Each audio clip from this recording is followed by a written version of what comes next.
जब मैं पहली बार इस दुनिया में आया था तब मैंने अपने शरीर में बस थोड़ी सी स्ट्रेंथ बढ़ाई थी। लेकिन उसके बाद भी मैं एक ही बार में किसी इंसान के शरीर के टुकड़े कर सकता था। दूसरे साल तक मैंने अपनी ताकत को और आगे बढ़ा दिया और मेरा शरीर इतना मजबूत हो गया कि अब तलवारें भी मुझे घायल नहीं कर पाती थीं।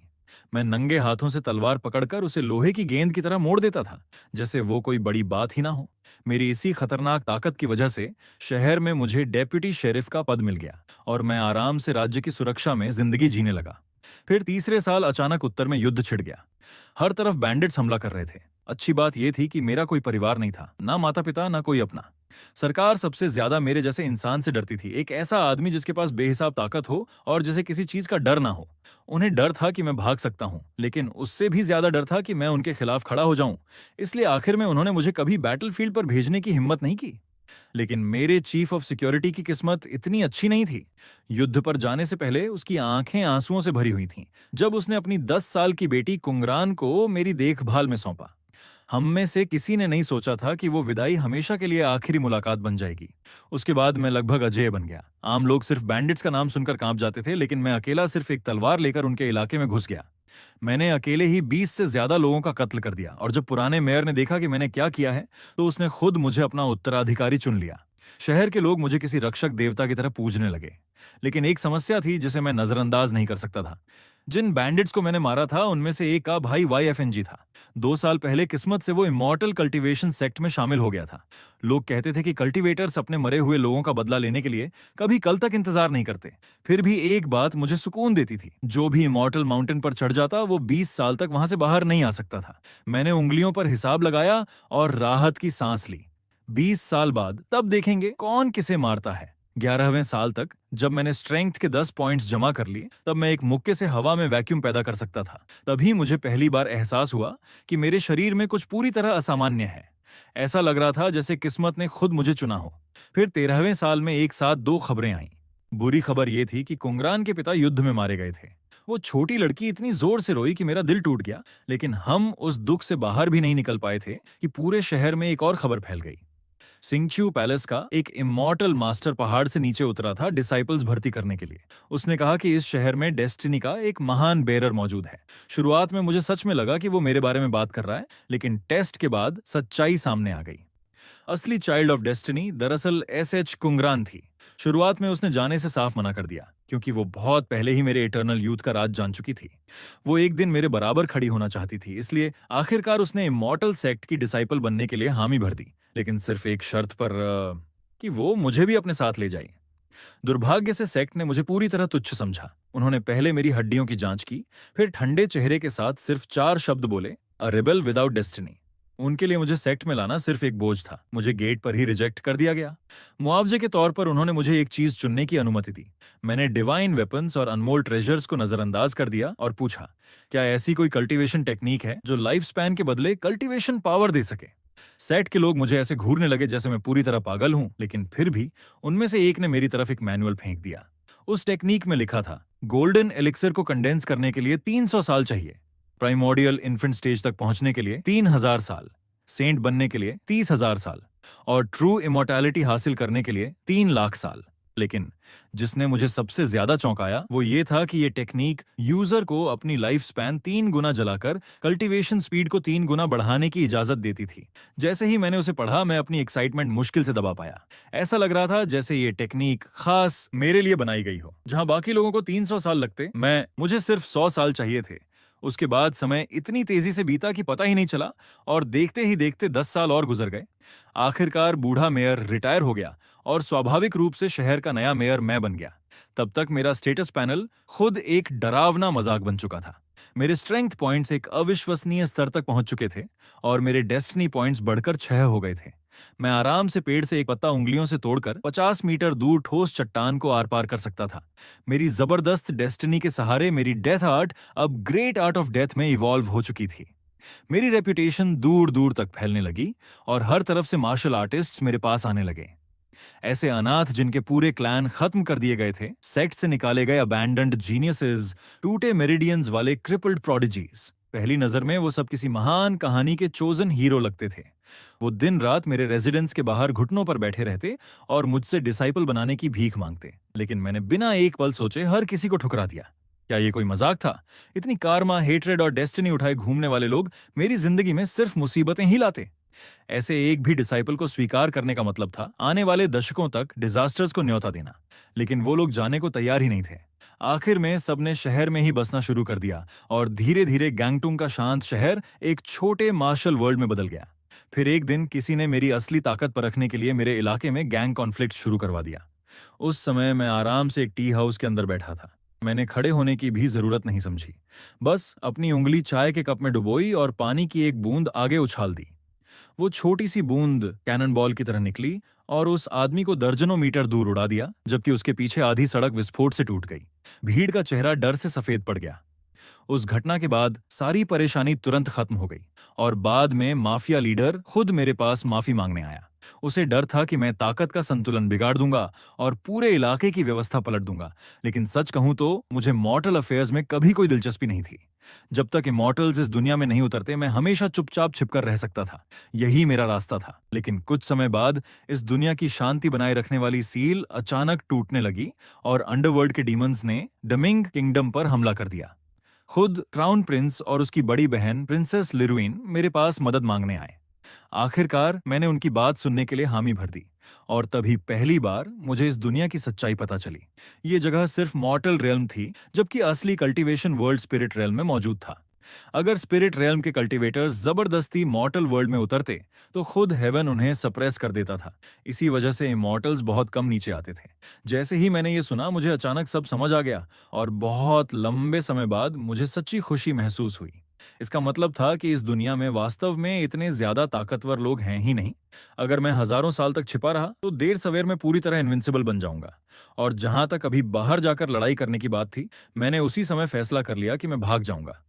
अगले ही पल मेरा शरीर हिला और मैं सीधे आसमान में गायब हो गया। युद्ध लड़ने की कीमत बिल्कुल अलग होती है और वो बहुत खतरनाक था। मैं किसी भी हालत में उसमें शामिल नहीं होने वाला था।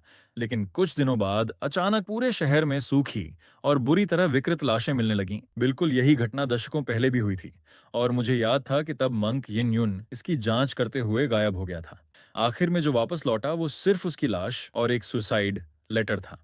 उस चिट्ठी में उसने लिखा था कि असली कल्प्रिट जमीन के नीचे छिपा एक विशाल सरपेंट है जो इंसानों की लाइफ फोर्स को अब्सॉर्ब करके कल्टीवेशन कर रहा था और ड्रैगन बनने की कगार पर पहुंच चुका था। वो लेटर पढ़ने के बाद मैंने विलेजर्स की तरफ देखा और शांत आवाज में पूछा, क्या तुम लोगों ने माउंट पैन के ओल्ड डीमन की कहानी सुनी है? फिर मैं धीरे से खुद ही मुस्कुरा दिया।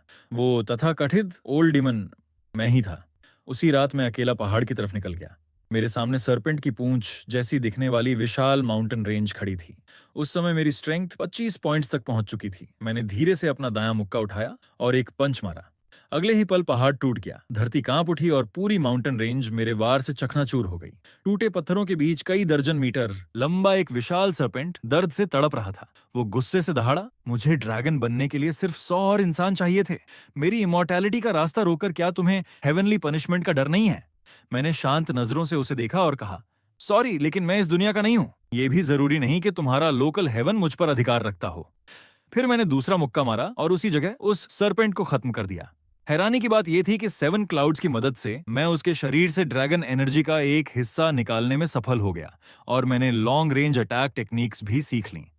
उस समय मैंने अंदाजा लगाया कि मेरी कॉम्बैट स्ट्रेंथ शायद फाउंडेशन एस्टैब्लिशमेंट के 8वें या 9वें स्टेज के करीब पहुंच चुकी थी। अगले दिन विलेजर्स ने देखा कि पूरा पहाड़ बिना किसी निशान के गायब हो चुका है। उन्हें तुरंत शक हो गया कि ये सब मैंने किया है और उन्होंने मुझे नया टाइटल दे दिया, ऑलमोस्ट इनविंसिबल। ऑलमोस्ट क्यों? क्योंकि उनमें से किसी ने मुझे किसी असली इमॉर्टल कल्टीवेटर से लड़ते हुए नहीं देखा था। फिर भी उस घटना के बाद काउंटलेस मार्शल आर्टिस्ट सिर्फ मुझे वर्शिप करने के लिए शहर में आने लगे। उन्हीं जांघू लोगों की वजह से आखिरकार शहर का नाम बदलकर लिटिल जांघू रख दिया गया। लेकिन सच कहूं तो अब इन सब चीजों से मेरा कोई लेना देना नहीं रह गया था। मैं अब ठीक से लोकी भी नहीं रह सकता था। कई दशकों की सिक्लूडेड कल्टीवेशन के बाद बाहर की दुनिया पूरी तरह बदल चुकी थी। ग्रेट चिन एम्पायर का नया एम्परर, मेरा छोटा भाई, सिंहासन पर बैठ चुका था और उसने किंगडम की डिफेंसिव लाइंस तोड़ दी थी। उसी समय लिटिल जांघू पर भी एक भयानक संकट मंडरा रहा था। 30 साल पहले वाई फेंग एक इमॉर्टल सेक्ट में शामिल हुआ था और अब नदी के उस पार 30 साल बिताने के बाद वो आखिरकार लौट आया था। आज का वाई फेंग अब कोई साधारण इंसान नहीं बल्कि इमॉर्टल सेक्ट का असली डिसाइपल बन चुका था। उसे पता चल गया था कि उसका भाई लिटिल जांघू में मारा गया था और वो यहाँ सिर्फ एक मकसद से आया था। रिवेंज। उसने अपनी ताकत से लिटिल जांगू के 4 महान मास्टर्स को डराकर यह पता लगा लिया कि शहर में अभी भी एक ऐसा इंसान मौजूद है जो इमॉर्टल्स की तरह पहाड़ तोड़ सकता है और नदियों का रास्ता बदल सकता है। वो मैं था। जैसे ही वाई फेंग ने ये अफवाहें सुनी, उसे तुरंत समझ आ गया कि उसके भाई का कातिल शायद मैं ही हूं। लेकिन उसे मेरी ताकत से जरा भी डर नहीं लगा। पहाड़ तोड़ना और नदियां मोड़ना, उसे विश्वास था कि वो भी ऐसा कर सकता है। आखिरकार चारों ग्रेट सेक्ट्स के पास खुद मेरे रेजिडेंस पर आकर मुझे सिक्लूजन से बाहर निकालने के अलावा कोई रास्ता नहीं बचा। और इस तरह दशकों तक छिपने के बाद आखिरकार मेरा पहला युद्ध एक असली इमॉर्टल कल्टीवेटर से होने वाला था। हैरानी की बात यह थी कि मैं बिल्कुल भी घबराया नहीं। अब जब रिसोर्सेज मौजूद थे तो सबसे पहले मुझे उसकी ताकत पर रखनी थी। तब तक मेरे स्ट्रेंथ पॉइंट्स 35 तक पहुंच चुके थे। मेरी शक्ति अब साधारण कल्टीवेटर से तुलना करने लायक भी नहीं रही थी। वाई फेंग आसमान में बाकी सबके ऊपर घमंड से तैर रहा था, लेकिन मैं पूरी तरह शांत था। उसने मुझे ऊपर से घूरते हुए तिरस्कार से कहा, तो तू वही कचरा है जिसने मेरे भाई को मारा? फिर उसने ठंडी आवाज में चिल्लाया, अभी खुद को मार डाल वरना इस शहर के हर कीड़े को खत्म कर दूंगा। मैंने शांत स्वर में जवाब दिया, तुम्हें बहानों की जरूरत नहीं है। तुम्हारी किलिंग इंटेंट पहले से ही बहुत भारी है। वाईफोंग ने एक शब्द भी और नहीं कहा। उसने हाथ उठाया और तुरंत मेरी तरफ अपनी फ्लाइंग सोर्ड छोड़ दी। भीड़ की डरी हुई निगाहों के सामने मैंने बस आराम से 2 उंगलियां आगे बढ़ाईं और उस फ्लाइंग सोर्ड को हवा में ही पकड़ लिया। फिर मैंने हल्का सा हाथ झटका और भयानक रिकॉइल फोर्स ने वाई फेंग को सैकड़ों मीटर दूर उड़ा दिया। मैंने उसे हल्की निराशा से देखते हुए पूछा, तो इमॉर्टल कल्टीवेटर बस ऐसे होते हैं? मेरी ये बात सुनते ही वो ह्यूमिलिएशन और रेज से पागल हो गया। उसने तुरंत अपना डेस्टिनी आर्टिफैक्ट बुलाया और उसे हजारों तलवारों की बारिश में बदल दिया, जो मेरे शरीर को चीरने के लिए मेरी तरफ टूट पड़ी। मैंने बस अपना हाथ उठाया, गोल्डन ड्रैगन एनर्जी आसमान में गरजी और अगले ही पल सारी सोर्ड्स टूटकर बिखर गईं। फिर मैंने सीधे उसकी तरफ देखते हुए ठंडी आवाज में कहा, अब मैं तुम्हें दिखाता हूं कि असली इमॉर्टल कल्टीवेशन क्या होती है। मैंने उसकी तरफ एक उंगली उठाई, हवा फट गई, धरती कांप उठी, एक भयानक एनर्जी वेव निकली और वाई फेंग उसी जगह धूल बनकर खत्म हो गया। सिर्फ एक उंगली से मैंने नदी चीर दी, पहाड़ तोड़ दिया और एक इंसान को अस्तित्व से मिटा दिया। एक इमॉर्टल कल्टीवेटर को एक ही वार में मरते हुए देखकर मेरे आसपास मौजूद हर इंसान पूरी तरह फ्रीज हो चुका था। किसी की सांस लेने तक की हिम्मत नहीं हो रही थी, जबकि मैं शांत नजरों से पास खड़े जांगहू वॉरियर्स और वाईफंग से जुड़े इमॉर्टल सेक्ट के लोगों की तरफ देख रहा था। उन्हीं से मुझे पता चला कि वाईफंग हजारों मील दूर मौजूद शुअन सेक्ट का डिसाइपल था। कल्टीवेटर बनने से पहले ही उसने अनगिनत बुरे काम किए थे, लेकिन फिर भी सेक्ट ने बिना झिझक उसे अपना लिया था।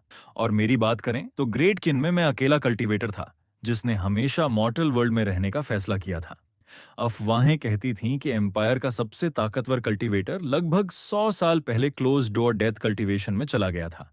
सच कहूं तो मैं बस यही उम्मीद कर सकता था कि वो बूढ़ा सच में बेकार हो, क्योंकि अगर वाई फेंग जैसे लोग इतनी आसानी से मॉर्टल रियल्म में दखल दे सकते थे तो ये दुनिया मेरी सोच से कहीं ज्यादा खराब हालत में थी।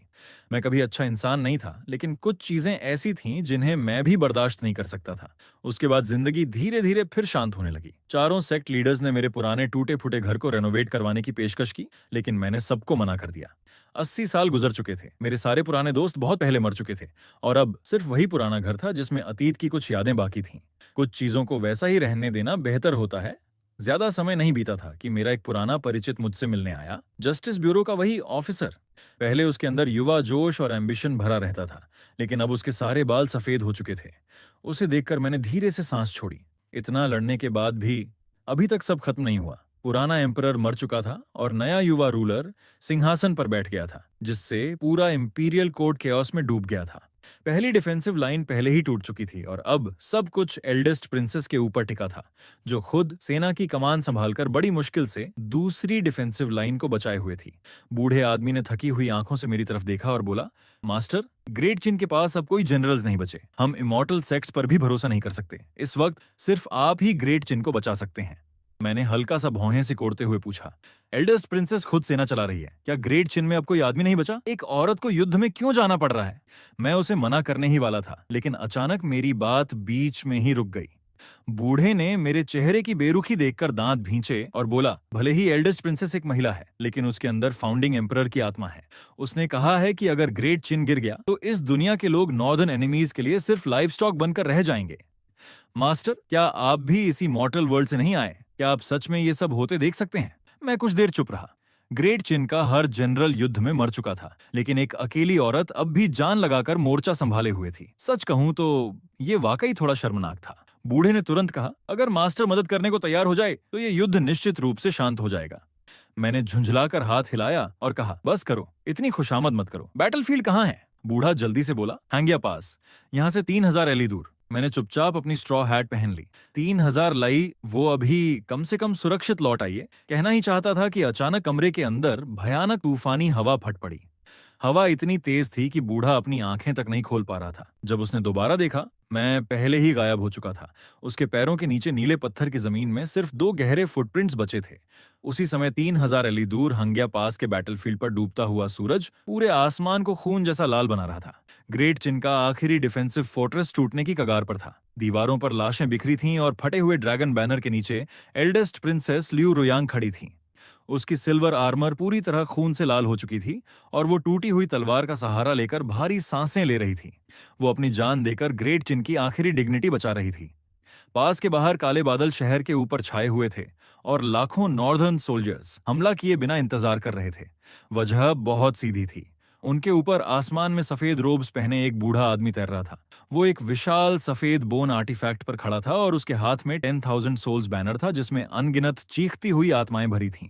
उसने नीचे लियू रुयांग की तरफ घूरते हुए ठंडी हंसी के साथ कहा, छोटी सुंदरी, ये सर्वेंट श्यू सेक्ट का एल्डर है। मैं देख सकता हूं कि तुम्हारे स्पिरिचुअल रूट्स काफी अच्छे हैं। अगर तुम आज्ञाकारी होकर मेरी डिसाइपल बन जाओ तो शायद मैं ग्रेट चिन इंपीरियल फैमिली के खून की एक बूंद बचा दूं, वरना आज इस पूरे शहर का नरसंहार कर दूंगा और तुम सबकी आत्माओं को रिफाइन कर दूंगा। लियू रुयांग ने दांत भींच कर जवाब दिया, ग्रेट चिन में सिर्फ युद्ध में मरने वाली प्रिंसेसेस होती हैं। यहाँ सरेंडर करने वाले रॉयल्स नहीं होते। आज मैं तुम्हारे जैसे इविल सॉर्सरर के आगे कभी सिर नहीं झुकाऊंगी। सफेद रोब्स वाला एल्डर ठंडे स्वर में हंसा और उसने 10,000 सोल्स बैनर लहराया। अगले ही पल बैटलफील्ड पर भयानक गोस्ट विंड गरजने लगी और अनगिनत काली आत्माएं मिलकर एक विशाल स्पेक्ट्रल हैंड में बदल गईं, जो सीधे शहर की दीवारों पर टूट पड़ी। इस अटैक का नाम था underworld spectral palm, advanced foundation establishment realm के कल्टीवेटर का फुल पावर स्ट्राइक। ऐसी ताकत के सामने मॉर्टल आर्मीज पल भर में खून और मांस में बदल जाती। लियू रुयांग ने निराशा में धीरे से आंखें बंद कर लीं। उसने कभी नहीं सोचा था कि किंगडम के गेट की रक्षा करते समय कोई मॉर्टल कल्टीवेटर खुद मॉर्टल अफेयर्स में दखल देने आ जाएगा। क्या सच में यही अंत था? लेकिन उसी निर्णायक पल अचानक आसमान विस्फोट जैसी आवाज के साथ फट गया। हर इंसान ने इंस्टिंक्टिवली ऊपर देखा और एक साइन लाइट को आसमान से उल्का की तरह गिरते हुए देखा। अगले ही पल वो साइन लाइट हवा में सीधे उस विशाल स्पेक्ट्रल हैंड से टकराई। उसमें कोई सोफिस्टिकेटेड टेक्निक नहीं थी, सिर्फ शुद्ध और बेरहम किनेटिक फोर्स थी। पूरा अंडरवर्ल्ड स्पेक्ट्रल पाल्म ऐसे टूट गया जैसे लोहे के हथौड़े से टोफू को कुचल दिया गया हो। वो काले धुएं में फटकर गायब हो गया, लेकिन साइन लाइट रुकी नहीं। वो सीधे शहर की दीवारों के सामने वाले स्क्वायर में आ गिरी। जमीन भयंकर तरीके से कांप उठी, जैसे मैग्नीट्यूड 10 अर्थक्वेक आया हो। शॉक वेव ने काउंटलेस नॉर्दर्न कैवलरी सोल्जर्स और घोड़ों को हवा में उड़ा दिया। कुछ पल के लिए पूरा बैटलफील्ड खामोश हो गया। चाहे नॉर्दर्न आर्मी हो या दीवारों पर खड़े डिफेंडर्स, हर कोई मुझे सदमे में घूर रहा था। धीरे धीरे धूल साफ हुई और बीच में बने विशाल क्रेटर के अंदर मैं आराम से खड़ा दिखाई दिया। मैंने अपनी रोब से धूल झाड़ी, स्ट्रॉ हैट ठीक की और खुद से बड़बड़ाया, रास्ता थोड़ा ज्यादा दूर था, लैंडिंग ठीक से कंट्रोल नहीं कर पाया। लियू रुयांग कुछ पल के लिए जम गई, फिर कांपती आवाज में बोली, क्या मैं पूछ सकती हूँ, इमॉर्टल मास्टर किस सेक्रेड माउंटेन से आए हैं? मैंने उसकी तरफ देखा और शांत स्वर में कहा, मैं कोई इमॉर्टल मास्टर नहीं हूं। फिर मैंने आसमान में खड़े सफेद रोब्स वाले एल्डर की तरफ देखा, जो खुद भी स्टंट लग रहा था। मैं बस एक टाउन चीफ हूं। सुना यहाँ कोई परेशानी कर रहा था तो सोचा आकर देख लूं कि मामला सुलझाया जा सकता है या नहीं। एल्डर ने तुरंत अपनी स्पिरिचुअल सेंस मेरे शरीर पर डाली, लेकिन उसे मेरे अंदर स्पिरिचुअल एनर्जी का एक भी फ्लक्चुएशन महसूस नहीं हुआ। उसकी नजर में मैं बस एक साधारण मॉर्टल वॉरियर था जिसने कुछ बाहरी मार्शल आर्ट्स टेक्निक्स सीख रखी थीं। भले ही उसे समझ नहीं आया कि उसकी डिमोनिक पाल्म अभी कैसे टूट गई, लेकिन कल्टीवेटर्स का मॉर्टल्स के लिए अहंकार उसकी हड्डियों में बसा हुआ था। अपमान और गुस्से से भरे हुए उसने जल्दी से हैंड सील बनाया और एक ब्लड रेड फ्लाइंग सोर्ड बुलाकर मेरी तरफ छोड़ दी। वो क्रिम्सन लाइटनिंग की तरह सीधे मेरे माथे की तरफ आई। लियू रुयांग डर से चीख उठी, इमॉर्टल मास्टर सावधान! लेकिन मैं हिला तक नहीं। जैसे ही तलवार मेरे माथे तक पहुंची, मैंने शांत भाव से अपना दायां हाथ उठाया और एक उंगली से उसे हल्का सा फ्लिक कर दिया। वो लो ग्रेड स्पिरिचुअल सोर्ड जो लोहे को मिट्टी की तरह काट सकती थी, एक ही टच में टूट गई। पूरी ब्लेड में काउंटलेस क्रैक्स फैल गए और जोरदार आवाज के साथ वो टुकड़ों में बिखर गई। अपनी लाइफ बाउंड आर्टिफैक्ट टूटते ही सफेद रोब्स वाला एल्डर खून उगलते हुए पीछे हट गया और उसकी आंखों में डर भर गया। इम्पॉसिबल। तुम्हारा फिजिकल बॉडी आखिर किस स्तर का है? इवन बॉडी कल्टीवेटर्स भी नंगे हाथों से स्पिरिचुअल वेपन्स डिस्ट्रॉय नहीं कर सकते। मैंने उसकी तरफ शांत नजरों से देखा और कहा, बहुत फ्रैजाइल है। फिर मैंने हल्का सा अपने घुटने मोड़े और मेरे पैरों के नीचे की जमीन उसी पल धंस गई। मेरे खड़े होने वाली जगह पर सिर्फ एक आफ्टर इमेज बची थी। अगले ही पल मैं सीधे 100 मीटर ऊपर हवा में उस ब्लड रोब्ड प्रिजनर के सामने पहुंच चुका था। वो उड़ना नहीं था, बस एक साधारण जंप था। उस आदमी की आंखें डर से सिकुड़ गईं। उसे मुश्किल से इतना समय मिला कि वो स्पिरिचुअल एनर्जी शील्ड खड़ा कर सके। घबराई हुई आवाज में वो चिल्लाया, मास्टर दया कीजिए, मैं श्यू क्लैन से हूं। लेकिन मेरे चेहरे पर कोई बदलाव नहीं आया। मैंने बस एक मुक्का मारा। उसमें कोई टेक्निक नहीं थी, सिर्फ शुद्ध ताकत थी। मेरे पंच की फोर्स ने हवा को ही कंप्रेस करके एक भयानक कैनन ब्लास्ट में बदल दिया, जो सीधे उसके स्पिरिचुअल शील्ड से टकराई। बैरियर कागज की तरह टूट गया। मेरा मुक्का बिना रुके सीधे उसकी छाती के आर पार निकल गया और उसके पीछे आसमान में 1 किलोमीटर लंबा वैक्यूम ट्रेल तक फट गया। वो आदमी अविश्वास से अपनी छाती के विशाल छेद को घूरता रह गया। मरते वक्त तक उसे समझ नहीं आया कि आखिर उसे किस ताकत ने मारा। फिर ग्रेविटी ने मुझे वापस नीचे खींच लिया और मैं सीधे ल्यूरुयान के सामने शहर की दीवार पर उतर गया। एक लगभग डिवाइन फिगर को एक ही मुक्के में इमॉर्टल कल्टीवेटर को मारते देखने के बाद नॉर्दर्न आर्मी पूरी तरह कैओस में टूट गई। जनरल्स और सोल्जर्स दोनों ने अपने हथियार और आर्मर फेंक दिए और डर के मारे भागने लगे। दूसरी तरफ ग्रेट चिन की दीवारों पर अजीब सी खामोशी छा गई। हर सोल्जर मुझे डर भरी आंखों से देख रहा था, लेकिन मैंने किसी की तरफ ध्यान नहीं दिया। मेरी नजर सिर्फ ल्यू रुयान पर थी। उसके चेहरे पर खून और धूल लगी हुई थी, फिर भी वो बेहद खूबसूरत लग रही थी। उसने गहरी सांस ली और सम्मान से मेरी तरफ झुक गई। इमॉर्टल मास्टर, मेरी और पूरे किंगडम की जान बचाने के लिए धन्यवाद। क्या मैं आपका ऑनर्ड नेम जान सकती हूँ? रुयान पूरे रियल्म की शक्ति से आपका एहसान चुकाने को तैयार है। मैंने हल्के से हाथ हिलाया और कहा, इनाम की जरूरत नहीं है, मैं बस एक सवाल पूछने आया हूँ। उसने तुरंत सम्मान से जवाब दिया, कृपया पूछिए मास्टर। अगर रुयान को जवाब पता होगा तो मैं कुछ नहीं छुपाऊंगी। मैंने ब्लड रोब्ड एल्डर की लाश की तरफ इशारा करके पूछा। उसने कहा था कि वो श्यू क्लैन से है। क्या उसके मरने के बाद उस क्लैन से कोई बदला लेने आएगा? लियो रुयान ने समझाया, श्यू क्लैन बाउंड्री रेल्म की उत्तरी सीमा पर मौजूद जंगियन माउंटेन रेंज में रहता है। बाउंड्री रेल्म और मॉर्टल रेल्म के बीच रिस्ट्रिक्शंस हैं। अगर वहां के कल्टीवेटर्स जबरदस्ती नीचे भी उतरें तो उनकी शक्ति काफी सप्रेस हो जाती है। फिर वो थोड़ी देर रुकी और सावधानी से पूछने लगी, क्या मास्टर को श्यू क्लैन के रिटेलिएशन का डर है? मैंने ईमानदारी से सिर हिलाया और राहत की सांस छोड़ी। अच्छा है, वो जगह काफी दूर है। मैंने छोटे वाले को मार दिया था, इसलिए डर था कि बड़े वाले परेशानी करने ना आ जाएं। मुझे सबसे ज्यादा नफरत ट्रबल से है। फिर मैं मुड़ा और कैजुअली कहा, खैर अगर और कुछ नहीं है तो अलविदा। उम्मीद है हमारी राहें दोबारा ना टकराएं। क्योंकि मेरे पास स्पिरिचुअल रूट्स नहीं थे, इसलिए साधारण कल्टीवेटर्स भी मेरी असली डेप्थ महसूस नहीं कर सकते थे। उनकी नजर में मैं बस एक आम मॉर्टल था। मैं जाने ही वाला था कि पीछे से ल्यू रुयान ने जल्दी से आवाज दी, मास्टर, ग्रेट चिन का थ्रोन अभी खाली है, अगर आप चाहें तो। मैंने अपनी स्ट्रॉ हैट नीचे की और हाथ हिलाकर उसकी बात बीच में रोक दी। मैं बस एक साधारण टाउन चीफ हूँ। इतना कहकर मैं आगे बढ़ा और रात के अंधेरे में गायब हो गया। जब मैं वापस गंटान टाउन लौटा तो जिंदगी ऐसे चलती रही जैसे कुछ हुआ ही ना हो। उस समय इस दुनिया में मेरा 85वां साल चल रहा था। मेरी स्ट्रेंथ 40 पॉइंट्स तक पहुंच चुकी थी, लेकिन मैंने एक समस्या नोटिस करनी शुरू कर दी। सिर्फ स्ट्रेंथ बढ़ाने से बॉटल नेक बनने लगा था। मेरा फिजिकल बॉडी अब इतनी भयानक ताकत को मुश्किल से संभाल पा रहा था, इसलिए मैंने तय किया कि अगले साल से कॉन्स्टिट्यूशन बढ़ाना शुरू करूंगा। 90वें साल तक ल्यू रुयान ग्रेट चिन की एम्प्रेस बन चुकी थी। वो मेहनत से राज कर रही थी और एम्पायर के चारों दिशाओं को शांत कर चुकी थी। इंपीरियल पैलेस के अंदर उसने एक ब्लैंक स्टोन मॉन्यूमेंट बनवाया।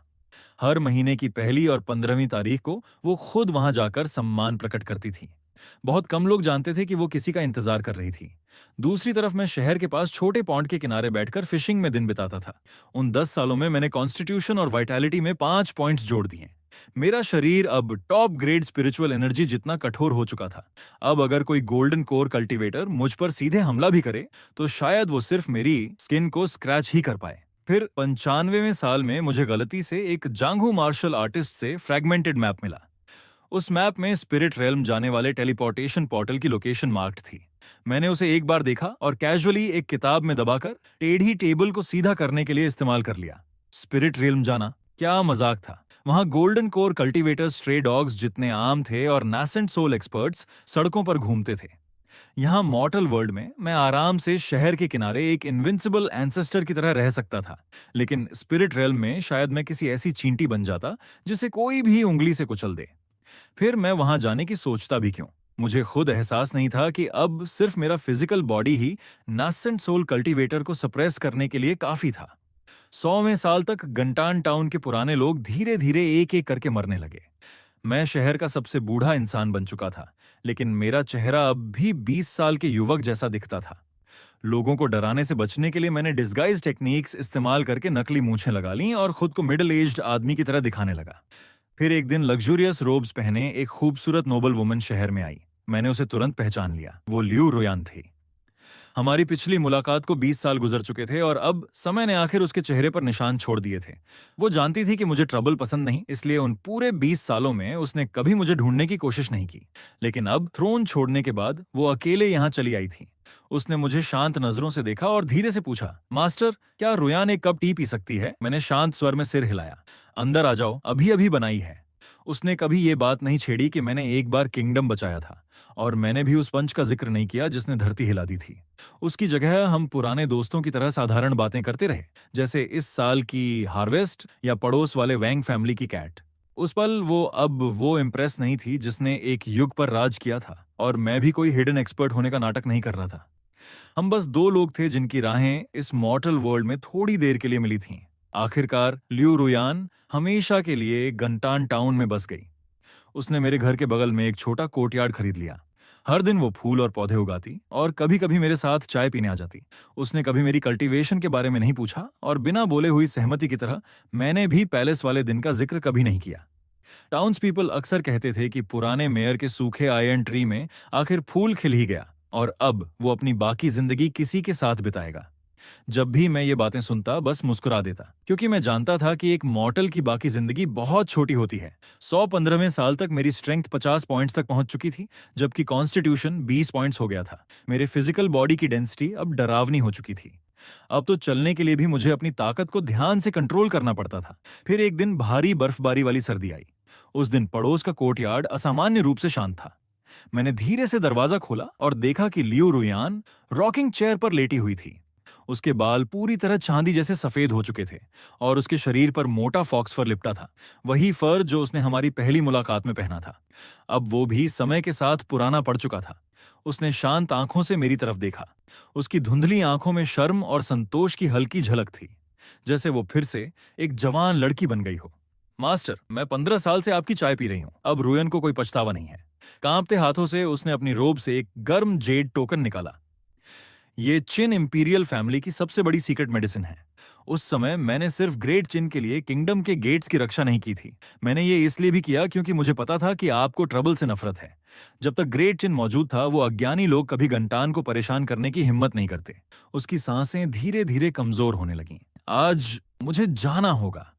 इस जिंदगी में मास्टर के साथ अंत तक रह पाना रुयन के लिए इतना ही काफी है। गिरती हुई बर्फ के बीच लेजेंडरी एम्प्रेस शांत मुस्कान के साथ हमेशा के लिए चली गई। मैं बहुत देर तक बर्फ में बिना हिले खड़ा रहा। आखिर में मैंने उसकी ग्रेव के सामने गर्म चाय का एक कप रखा और धीरे से फुसफुसाया, अगले जन्म में इंपीरियल फैमिली में मत जन्म लेना, और किसी इमॉर्टल से मत मिलना। किसी ऐसे इंसान को ढूंढना जिसे तुम सच में प्यार करो, और पूरी जिंदगी उसके साथ बिताना। यही आखिरी शब्द थे जो मैंने उसकी ग्रेव के सामने छोड़े थे। 120वें साल तक पहुंचते पहुंचते मुझे अपने शरीर के अंदर एक अजीब एहसास होने लगा। वो डर नहीं था, बल्कि कुछ और था। ऐसा लग रहा था जैसे ये दुनिया खुद मेरे अस्तित्व को रिजेक्ट करने लगी हो। मेरी ताकत अब बहुत ज्यादा भयानक हो चुकी थी। मेरी हर सांस आसपास की स्पिरिचुअल एनर्जी को डिस्टर्ब कर देती थी, इसलिए अब मुझे पहले से भी ज्यादा सावधानी से अपनी ऑरा दबानी पड़ती थी। दिन रात मैं उसी पुराने टेबल के पास बैठा रहता, जिसके नीचे डिमेंशनल स्पिरिट मैप फंसा हुआ था, और मेरा मन कहीं और भटकता रहता। फिर एक दिन अचानक आसमान फट गया, सचमुच फट गया। कियांटान टाउन के ऊपर का पूरा आकाश टूटे हुए शीशे की तरह क्रैक हो गया, और उसके बीच एक विशाल काला वॉर्टेक्स बन गया। उसी समय मुझे महसूस हुआ कि इस दुनिया का रिजेक्शन और भी मजबूत होता जा रहा है। ये लो लेवल रेल्म अब मेरे जैसे प्लेयर को संभाल नहीं सकता था। आसमान से एक चमकदार लाइट नीचे उतरी। वो फोर्स्ड एसेंशन की रोशनी थी। चाहे मैं चाहूं या ना चाहूं, ये दुनिया अब मुझे पूरी तरह बाहर निकालने की तैयारी कर चुकी थी। मैंने लंबी सांस छोड़ी। लगता है आखिर वो समय आ ही गया था जब मुझे ये जगह छोड़कर कहीं और जाकर सरवाइव करना होगा। मैंने आखिरी बार कियांटान टाउन की तरफ देखा। उस छोटे से शहर में मेरी एक 120 साल की यादें दबी हुई थीं। फिर मैं वापस घर के अंदर गया और टेबल के नीचे सपोर्ट की तरफ फंसे हुए फटे स्पिरिट रेल मैप को बाहर निकाला। उसके बाद मैंने वो जेड पेंडेंट उठाया जो लियू रुयान छोड़ गई थी। फिर अपना छोटा ट्रैवल बंडल कंधे पर डाल लिया। आसमान की तरफ देखते हुए मैंने चिल्लाकर कहा, इतनी जल्दी मत मचाओ, मैं खुद ही जा रहा हूं। फिर मैंने सीधे हवा में कदम रखा। डार्जलिंग एसेंशन लाइट का पीछा करते हुए मैं खुद उस विशाल क्रैक की तरफ बढ़ गया। जिस पल मैंने इस दुनिया को छोड़ा, उसी पल मैंने पीछे मुड़कर कियांटान टाउन की दिशा में हल्के से एक उंगली फ्लिक की। अगले ही पल पूरे शहर को गर्म गोल्डन लाइट ने घेर लिया। वो 5 पॉइंट्स डेस्टिनी से सील्ड कारमा था। इस जगह को 100 साल की शांति और समृद्धि मिले। इसे मेरा आखिरी योगदान समझ लेना। एक फ्लैश के साथ मेरी फिगर पूरी तरह गायब हो गई। कियांटान टाउन में टाउन्स पीपल घुटनों के बल गिर पड़े और रोते हुए कौटाव करने लगे। और उसी रात शहर के एंट्रेंस पर बने स्टोन मॉन्यूमेंट पर अपने आप कुछ शब्द उभर आए। इस जगह की अपनी सीमाएं हैं। इसका नाम वुजुई है। मेरे आसपास का सीनरी लगातार बदलता रहा। जब मैंने दोबारा आंखें खोलीं तो आसपास की स्पिरिचुअल एनर्जी इतनी घनी थी कि सांस लेना मुश्किल हो रहा था। यही स्पिरिट रेल्म था, इमॉर्टल कल्टीवेटर्स की होली लैंड, और साथ ही सबसे क्रूल अरीना जहां सिर्फ ताकतवर लोग ही सरवाइव कर सकते थे। मैं एक विशाल असेंशन प्लेटफॉर्म पर खड़ा था जिसके आसपास अलग अलग रंगों की रोब्स पहने कल्टीवेटर्स मौजूद थे। लेकिन जैसे ही उन्होंने मुझे देखा, सब कंफ्यूजन में जम गए। क्या ये तो इंटरवर्ल्ड असेंशन प्लेटफॉर्म है? उनमें से एक बड़बड़ाया। लेकिन ये आदमी इतना ऑर्डिनरी क्यों लग रहा है? इसके अंदर स्पिरिचुअल फ्लक्चुएशन का नाम तक नहीं है। मैंने तुरंत नर्वस होने का नाटक किया। हल्का सा गर्दन सिकोड़ते हुए धीरे से पूछा, एक्सक्यूज मी जेंटलमैन, क्या आप मुझे रेड ऑयल सेक्ट का रास्ता बता सकते हैं? मेरी बात सुनते ही आसपास के कल्टीवेटर्स एक दूसरे को देखने लगे और फिर जोरदार हंसी में फूट पड़े। Red oil sect? वो तो नॉर्दर्न टेरिटरी के यिन माउंटेन्स में छिपा हुआ महान डेमोनिक सेक्ट है। तुम जैसे मॉर्टल ने अभी तक की कॉन्डेंसेशन भी नहीं किया। क्या सुइसाइड करना चाहते हो? दूसरा आदमी तिरस्कार से बोला, लगता है लोअर वर्ल्ड में तुमने रेड ऑयल सेक्ट के किसी एमिसेरी को ऑफेंड कर दिया होगा और वो तुम्हें जबरदस्ती यहां खींच लाए। बेचारा। मैंने उनकी मॉकिंग को पूरी तरह इग्नोर कर दिया। अपने छोटे बंडल से मैंने मॉर्टल वर्ल्ड का एक गोल्ड नगेट निकाला और सबसे जोर से हंस रहे फैट कल्टीवेटर की तरफ बढ़ा दिया। बिग ब्रदर, कम से कम डायरेक्शन तो बता दीजिए। फैट कल्टीवेटर ने गोल्ड को घिन से देखा, लेकिन फिर भी उसने उत्तर दिशा की तरफ इशारा किया। 3 लाख एलाई उस तरफ, जहां सबसे ज्यादा येन एनर्जी और सबसे काले बादल दिखें, वहीं जाना। लेकिन ऑनेस्टली मत जाओ। Red oil sect living souls refine करने के लिए मशहूर है। तुम्हारी इतनी पतली स्किन और टेंडर फ्लैश देखकर लगता है कंप्लीट कॉर्प्स भी नहीं बचेगा। मैंने गंभीरता से सिर हिलाया और विनम्रता से फिस्ट्स कप किए। वार्निंग के लिए धन्यवाद ब्रदर, मैं सलाह मानने वाला इंसान हूं। अपना काम खत्म करके वापस आ जाऊंगा। फिर मैं उत्तर दिशा की तरफ मुड़ा और हल्का सा अपने घुटने मोड़े। अगले ही सेकंड 1000 ईयर आइस स्टोन से बना वो एसेंशन प्लेटफॉर्म, जिसे डिवाइन ट्रांसफॉर्मेशन कल्टीवेटर्स भी डिस्ट्रॉय नहीं कर सकते थे, मेरे पैरों के नीचे भयानक विस्फोट के साथ टूट गया। टेरिफाइंग रिकॉइल फोर्स ने 18th लेवल हरिकेन जैसी वायलेंट स्टॉर्म पैदा कर दी। जब तक सब लोग उड़ने के बाद खुद को संभाल पाए, मैं पूरी तरह गायब हो चुका था। पीछे सिर्फ 100 मीटर गहरा क्रेटर बचा था और आसमान में मेरी रॉ फिजिकल बॉडी से फटी हुई एक लंबी ट्रेल। पूरे इलाके में डेड साइलेंस छा गया। फैट कल्टीवेटर कांपते हाथ में गोल्ड नगेट पकड़े निगलते हुए बोला, वह वो आखिर किस तरह का फ्लैश एंड ब्लड मॉन्स्टर था? स्पिरिट रेल्म के साधारण कल्टीवेटर्स को फ्लाइंग सोर्ड से 3 लाख हेलाई तय करने में कई दिन लगते। मुझे सिर्फ कुछ जंप्स लगे। आधे घंटे बाद नॉर्दर्न टेरिटरी के यिन हिडन माउंटेन्स के अंदर, जहां काउंटलेस सालों से ब्लैक मिस्ट और गोस्टली यिन एनर्जी फैली हुई थी, रेड ऑयल सेक्ट का मेन हॉल गुस्से से भरा हुआ था। करंट सेक्ट मास्टर बूढ़ा शैडो ब्लड मंक गुस्से में हाथ पटकते हुए दहाड़ा, निकम्मो, तुम सब निकम्मे हो। 80 साल हो गए, अभी तक उस लोअर वर्ल्ड वाले डैम टाउन चीफ को नहीं ढूंढ पाए। कई साल पहले उसी आदमी ने एक फिंगर स्ट्राइक में 9th एल्डर की लाइफ आर्टिफैक्ट और बॉडी दोनों डिस्ट्रॉय कर दी थी, जिससे रेड ऑयल सेक्ट की लोअर वर्ल्ड फाउंडेशन पूरी तरह खत्म हो गई थी।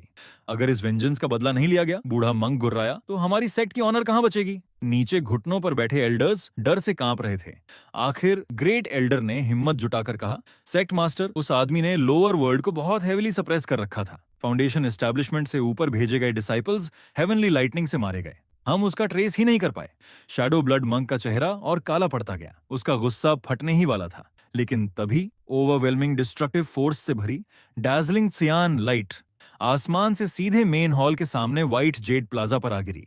पूरा यिन हिडन माउंटेन रेंज भयंकर तरीके से कांप उठा। शॉकवेव से काउंटलेस पैलेसेस और पेविलियंस ढह गए और हर तरफ चीखें गूंजने लगीं। मरने और घायल होने वालों की गिनती तक नहीं थी। हॉरर से भरा सेक्ट मास्टर शूमिंग तुरंत सारे एल्डर्स को लेकर बाहर भागा। प्लाजा के बीचों बीच एक विशाल क्रेटर बन चुका था। डस्ट क्लाउड के अंदर एक युवा आदमी खड़ा था जिसने पुरानी स्ट्रॉ हैट और काउंटलेस सालों से धुलते धुलते फीकी पड़ चुकी रोब पहन रखी थी। मैंने शांत भाव से अपने कपड़ों से धूल झाड़ी। शूमिंग का चेहरा शौक से जम गया। मेरे शरीर से स्पिरिचुअल फ्लक्चुएशंस का नाम तक नहीं था। कोई मॉर्टल ऐसा कैसे कर सकता था? आखिर मैं था कौन और रेड ऑयल सेक्ट के गेट तक क्यों आया था? मैंने धीरे से अपनी स्ट्रॉ हैट ठीक की, सिर उठाया और भीड़ पर नजर डाली। मैं गंटान का टाउन चीफ हूं। मेरे ये शब्द निकलते ही पूरा इलाका खामोश हो गया। जूमिंग की आंखें तुरंत फैल गईं। तो तुम वही लोअर वर्ल्ड वाला बॉडी कल्टीवेटिंग बार्बेरियन हो? मैंने शांत स्वर में सिर हिलाया। सुना है तुम लोग मुझे 80 साल से ढूंढ रहे थे। फिर मैंने हल्की सांस छोड़ी। मैं ऐसा इंसान हूं जिसे सबसे ज्यादा नफरत ट्रबल से है और मुझे यह भी पसंद नहीं कि लोग लगातार मेरे बारे में सोचते रहें। इसलिए एसेंशन के पहले ही दिन मैंने सोचा कि यहां आकर इस प्रॉब्लम को हमेशा के लिए खत्म कर दूं। चूमिंग गुस्से में हंसा। उसकी आंखों में मर्डरस इंटेंट जलने लगी। हेवन का रास्ता खुला था लेकिन तुमने उसे ठुकरा दिया। खुद चलकर नरक के गेट्स में आ गए। लोअर वर्ल्ड में मैं तुम्हारा कुछ नहीं बिगाड़ सकता था, लेकिन यहाँ स्पिरिट रेल्म में मैं इनकारनेशन स्टेज का ग्रैंड मास्टर हूँ। फिर उसने पीछे खड़े एल्डर्स की तरफ दहाड़ते हुए कहा, एल्डर्स, मेरा आदेश सुनो। Great formation of 10,000 soul devouring specters activate करो। इसकी नसें उखाड़ दो, इसकी हड्डियां कुचल दो, इसकी सोल को लैम्प फ्यूल बना दो।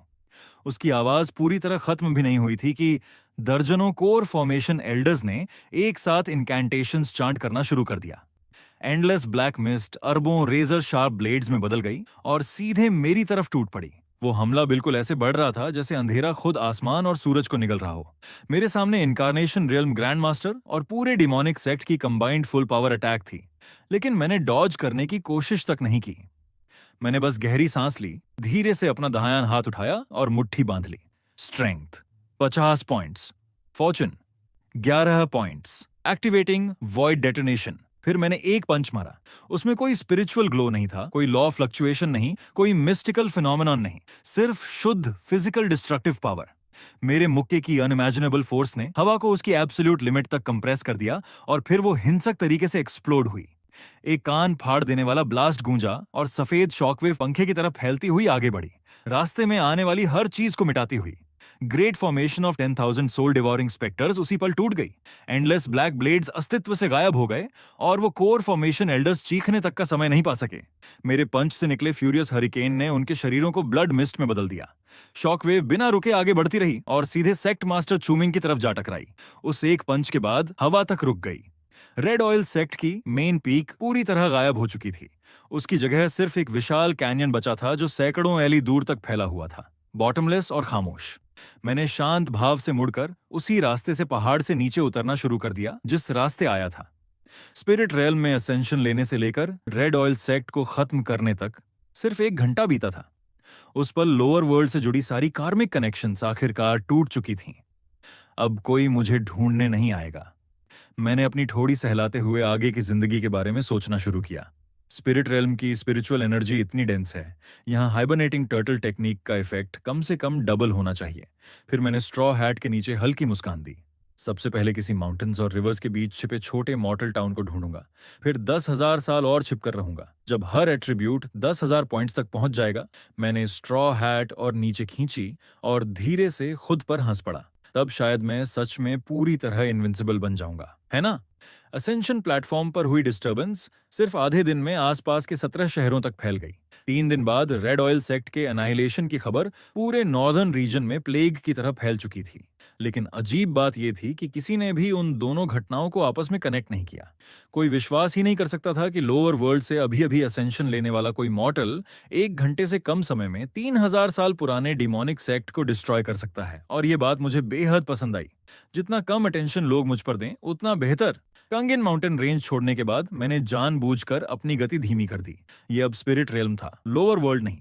वहां मैं जो चाहता था वो कर सकता था, लेकिन यहां मैंने फैसला किया कि और भी लो प्रोफाइल रहूंगा। मैं दक्षिण दिशा की तरफ बढ़ा और जानबूझकर सिर्फ मॉर्टल रीजन से होकर यात्रा की।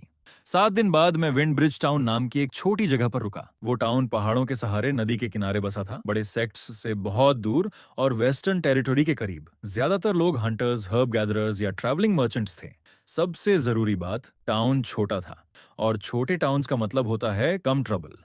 मैंने 2 टेल सिल्वर देकर एक पुराना कोर्टयार्ड हाउस खरीद लिया। फिर ल्यू रुयान का छोड़ा हुआ जेड पेंडेंट अपने बेड के पास टांग दिया और इनकम्प्लीट स्पिरिट रेल मैप को फिर से टेढ़े टेबल लेग को सपोर्ट देने के लिए इस्तेमाल करने लगा। पता नहीं क्यों, लेकिन वो चीज हर जगह टेबल सपोर्ट के लिए परफेक्ट निकलती थी। स्पिरिट रेल में असेंशन के बाद पहले साल मैंने स्ट्रेंथ बढ़ाना बंद कर दिया और उसकी जगह माना में एक पॉइंट डाल दिया। उसी पल ग्रेट हाइबरनेटिंग टर्टल टेक्निक, जो इतने सालों से धीरे धीरे सर्कुलेट हो रही थी, अचानक इग्नाइट होती हुई महसूस हुई। स्पिरिट रेल्म की स्पिरिचुअल एनर्जी लोअर वर्ल्ड से कहीं ज्यादा डेंस थी, और पहली बार मुझे अपने अंदर कुछ नया जन्म लेता हुआ महसूस हुआ। एक थ्रेड, स्पिरिचुअल ओरिजिन का एक थ्रेड जो सच में मेरा था।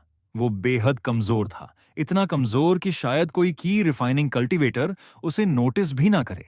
लेकिन मेरे लिए उसका मतलब बहुत बड़ा था, क्योंकि इसका मतलब था कि मैं अब सिर्फ एट्रीब्यूट पॉइंट्स स्टैक करने वाला टाउन चीफ नहीं रहा। अब मैं ऐसा टाउन चीफ बन चुका था जो मार्शल पावर और मैजिकल आर्ट्स दोनों कल्टीवेट करता था। दूसरे साल मैंने माना में एक और पॉइंट डाला। स्पिरिट रियल्म की स्पिरिचुअल एनर्जी से नरिश्ड होकर ग्रेट हाइबरनेटिंग टर्टल टेक्निक फिर इवॉल्व हुई। अब वो सिर्फ हाइबरनेशन टेक्निक नहीं रही थी, वो एक बिल्कुल नई डिवाइन आर्ट बन चुकी थी। मैंने उसका नाम रखा शोंग वू लॉन्जेविटी एसेंस। नाम थोड़ा जरूरत से ज्यादा इंपोजिंग था, लेकिन ऑनेस्टली उसका इफेक्ट भी वैसा ही था। वो सिर्फ लाइफ स्पैन को एफिशिएंटली कल्टीवेशन में कन्वर्ट नहीं करती थी, बल्कि मेरी विटैलिटी, माना और स्पिरिट को इतना कंप्रेस कर देती थी कि उन्हें डिटेक्ट करना लगभग इम्पॉसिबल हो जाता था। आसान शब्दों में कहूं तो अब मैं छिपने में पहले से भी बेहतर हो गया था। तीसरे साल मैंने अपनी डिवाइन सेंस बाहर फैलाने की कोशिश की। जैसे ही वो फैली, पूरा फंग्याओ टाउन मेरी माइंड में हथेली की तरह साफ दिखाई देने लगा। मैंने ईस्टर्न डिस्ट्रिक्ट वाली टोफू बेचने वाली विडो को ब्लैक स्मिथ को सीक्रेटली सॉल्टेड वेजिटेबल्स देते देखा। मैंने वेस्ट स्ट्रीट वाले गैम्बलिंग एडिक्ट को अपनी पत्नी द्वारा जमीन में छिपाए पैसे निकालते देखा। मैंने टाउन ऑफिस के पीछे बैठे ओल्ड मेयर को लेजर पकड़कर आहें भरते हुए भी देखा। मैंने तुरंत डिवाइन सेंस वापस खींच ली। जरूरत से ज्यादा जानना भी ट्रबल की एक फॉर्म होती है, लेकिन दुर्भाग्य से ट्रबल सिर्फ इसीलिए गायब नहीं हो जाती क्योंकि तुम उसे पसंद नहीं करते। आधे महीने बाद फांगियाओ टाउन के पास एक थर्ड ऑर्डर डिमोनिक वुल्फ दिखाई दिया। ओल्ड मेयर 10 से ज्यादा गार्ड्स लेकर सिटी गेट तक गया, लेकिन सबके पैर डर से कांप रहे थे। शुरुआत में मैं भीड़ के पीछे चुपचाप खड़ा रहा।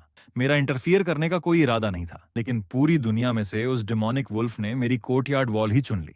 टाउन के सारे लोग डर से जम गए, जबकि ओल्ड मेयर सीधे मेरे सामने घुटनों पर गिर पड़ा।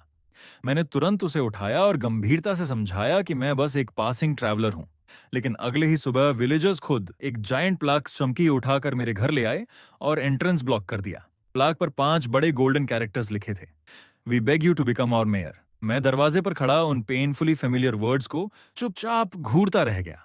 मैं स्पिरिट रेल्म में स्पेसिफिकली छिपने के लिए आया था, लेकिन काउंटलेस डिटूर्स के बाद भी समहाउ फिर मेयर बन गया।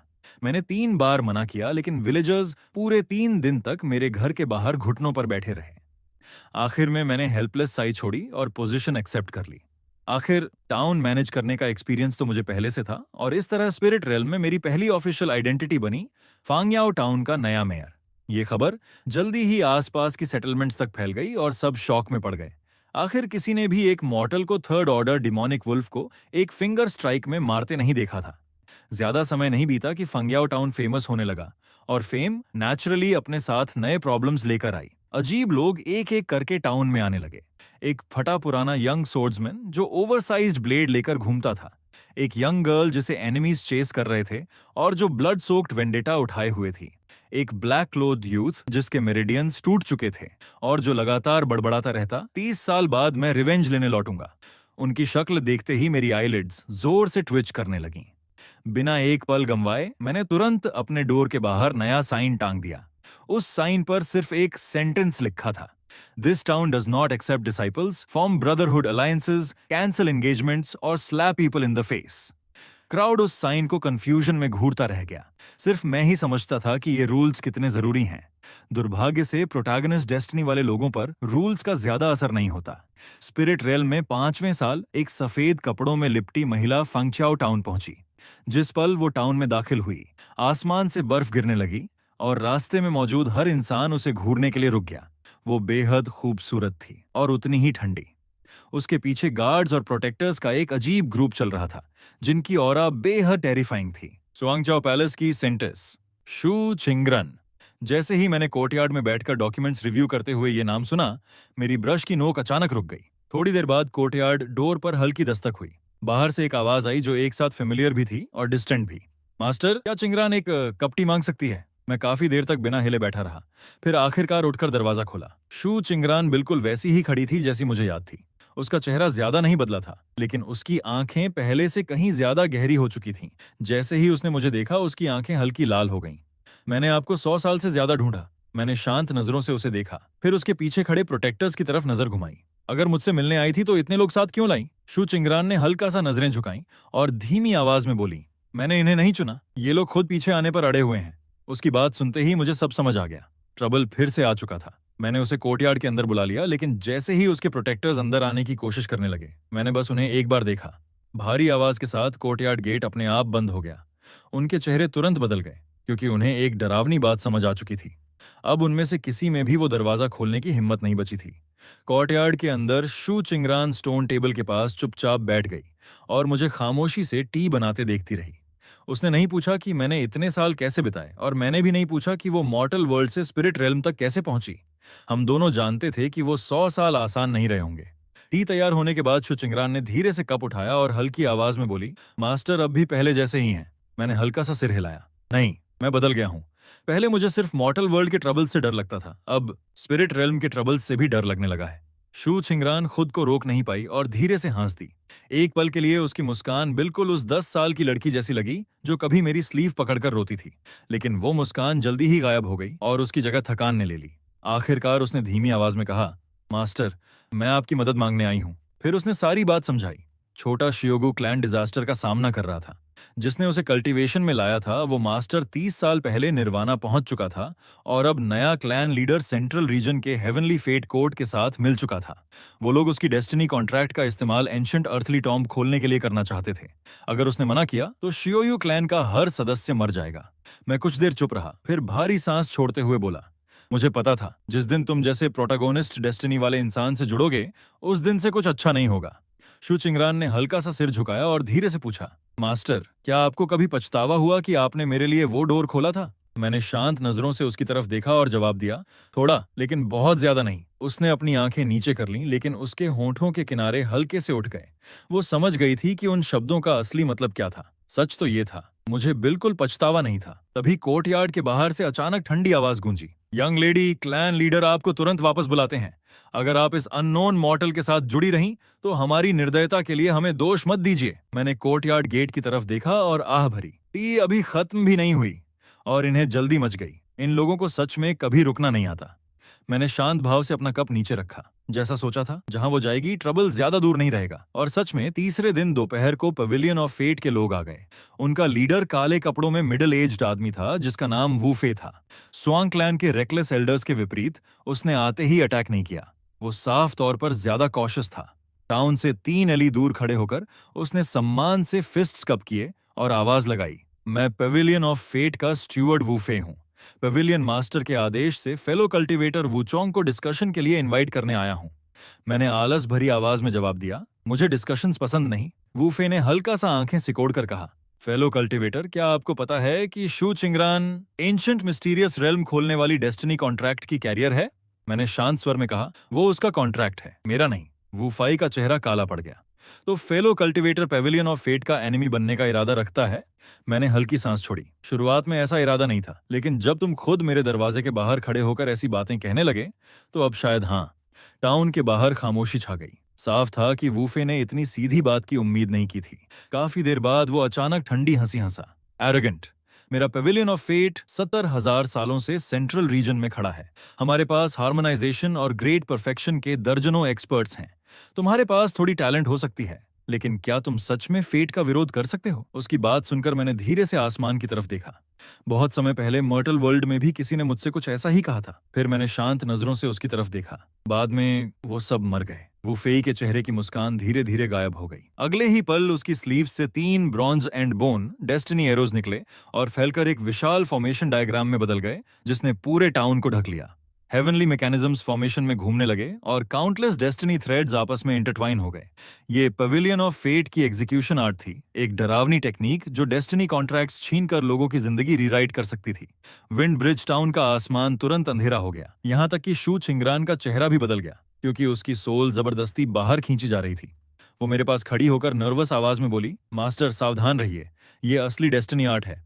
मैंने शांत भाव से सिर हिलाया, फिर धीरे धीरे हाथ बढ़ाया और हवा में तैरते डेस्टिनी थ्रेड में से एक को सीधे पकड़ लिया। वूफे की प्यूपिल्स डर से सिकुड़ गईं।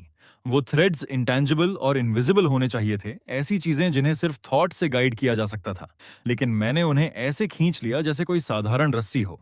मैंने क्यूरियोसिटी से उसे 2 बार देखा और बड़बड़ाया, तो ये है फेट।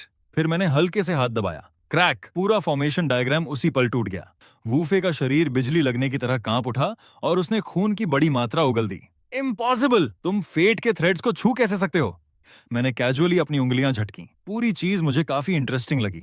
तो फॉर्चून और डेस्टिनी आर्ट्स ऐसे इस्तेमाल होते हैं। आज कुछ नया सीख लिया।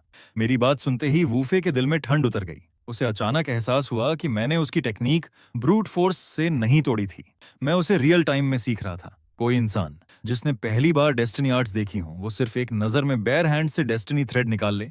ये मॉन्स्ट्रस भी नहीं था, ये पूरी तरह एब्सर्ड था। वूफे एक पल भी और रुकने की हिम्मत नहीं कर पाया। वो तुरंत मुड़ा और टेलीपोर्टेशन टेक्निक एक्टिवेट करके भागने लगा, लेकिन मैं अपनी जगह से हिला तक नहीं। मैंने बस एक फिंगर फ्लिक की थी। इनविजिबल फोर्स की वेव ने 3 एली का आसमान पल भर में पार कर लिया और उड़ते हुए वूफे का पूरा शरीर, उसका प्राइमोर्डियल सोल और प्रोटेक्टिव आर्टिफैक्ट सब ब्लड मिस्ट में एक्सप्लोड होकर गायब हो गए। उस दिन के बाद विंड ब्रिज टाउन असामान्य रूप से शांत हो गया। अब कोई वहां आने की हिम्मत नहीं करता था, यहां तक कि माइग्रेटिंग बर्ड्स भी उस इलाके के ऊपर से उड़ने से बचने लगे। आखिरकार मुझे वो पीस एंड क्वाइट मिल गई जिसकी मैं लंबे समय से तलाश कर रहा था। लेकिन मैं ये भी जानता था कि ये शांति हमेशा नहीं टिकेगी, क्योंकि मरने से पहले वो 5 खबर सेंट्रल रीजन तक भेज चुका था। और सच में 2 हफ्ते बाद पवेलियन ऑफ फेट के 3 महान डिविनेशन मास्टर्स ने एक साथ हेवनली कैलकुलेशंस खोली ताकि मेरे ओरिजिन, मेरी डेस्टिनी और शू छिंगरान से जुड़े कार्मिक कनेक्शन की जांच कर सकें। रिजल्ट डिजास्ट्रस था। पहला ग्रैंड मास्टर तुरंत कंप्लीट एम्प्टीनेस से टकराया और उसकी 7 ओरिफिसेस से खून बहने लगा। दूसरा grand master outside the world शब्द बोलने से पहले ही शैटर्ड बोन्स में एक्सप्लोड हो गया। तीसरे की हालत सबसे बुरी हुई। उसने डिविनेशन को जबरदस्ती लिमिट तक पुश किया और आखिरकार उसे एक स्टोन मॉन्यूमेंट दिखाई दिया। उस मॉन्यूमेंट पर 5 शब्द लिखे थे, here dwell immortals, no divination allowed. उसके बाद वो पूरी तरह पागल हो गया। पवेलियन ऑफ फेट में तुरंत केओस फैल गया। आखिरकार पवेलियन मास्टर ने खुद ऑर्डर जारी किया, उस एग्जिस्टेंस को डिवाइन, इंटरप्ट, प्रोवोक या एग्जॉस्ट नहीं किया जाएगा। जो भी आदेश तोड़ेगा उसे पवेलियन से बाहर निकाल दिया जाएगा। ये फैसला सुनकर मैंने आखिर राहत की सांस ली। कम से कम उनमें से किसी एक का दिमाग तो काम करता है। शू छिंगरान चुपचाप मेरे सामने बैठी थी और मुझे धीरे धीरे टी पॉट में पानी भरते देख रही थी।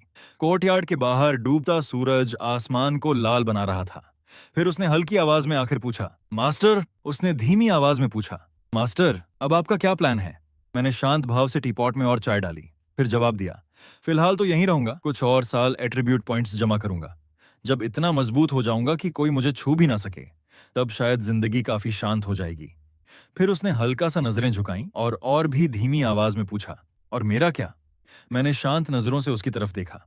अगर चाहो तो तुम भी यहीं रह सकती हो, लेकिन पहले ही बता देता हूं, मैं डिसाइपल्स नहीं लेता। फिर थोड़ी देर रुककर मैंने जोड़ा, और सेंटेंस भी नहीं।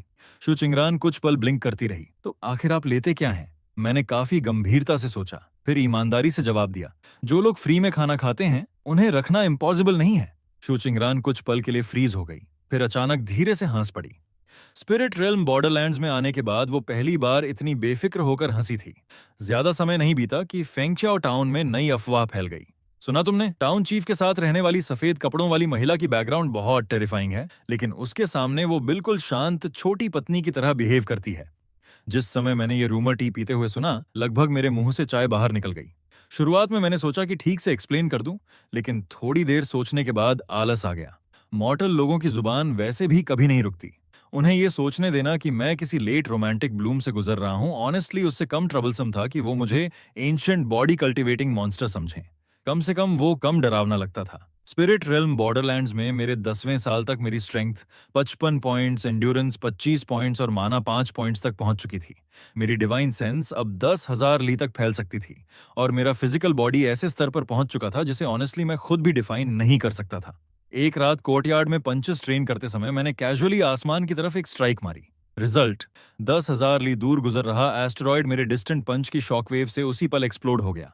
मैंने आसमान में खिलते हुए उस विशाल फायरबॉल को घूरा और कुछ देर डीप थॉट में चला गया। डैम, मैं फिर से बहुत ज्यादा स्ट्रांग होता जा रहा हूं, है ना? शू छिंगरान हवा के बीच चुपचाप खड़ी मुझे देख रही थी। मास्टर, आपको ऐसी बातें कहते सुनकर सच में लोगों का मन करता है कि आपको मार दें। मैंने उसकी बात पर गंभीरता से सोचा, फिर ईमानदारी से सिर हिलाया। सच में तो मैं कोशिश करूंगा कि ये बातें कम कहूं, लेकिन मैं थोड़ी सी पीस एंजॉय भी नहीं कर पाया था कि सेंट्रल प्रोविंस से और भी बड़ी खबर पूरे नेदर रेल्म में फैल गई। एंशिएंट हेवनली केव तय समय से पहले प्रकट हो चुका था और उसके गेट्स खोलने वाली कीज में से एक शू चिंगरान की हेवनली डेस्टिनी थी। उसी समय pavilion on fate, great imperial sanctuary, mountain on 10,000 demons और इन्फिनिट सोर्ड सेक्ट ने जॉइंटली पब्लिक डिक्री जारी किया। जो भी शू छिंगरान और वू सुई की लोकेशन बताएगा उसे सुप्रीम ग्रेड आर्टिफैक्ट मिलेगा और जो हमें पकड़ कर लाएगा उसे पूरे प्रोविंस जितना टेरिटरी रिवॉर्ड में मिलेगा।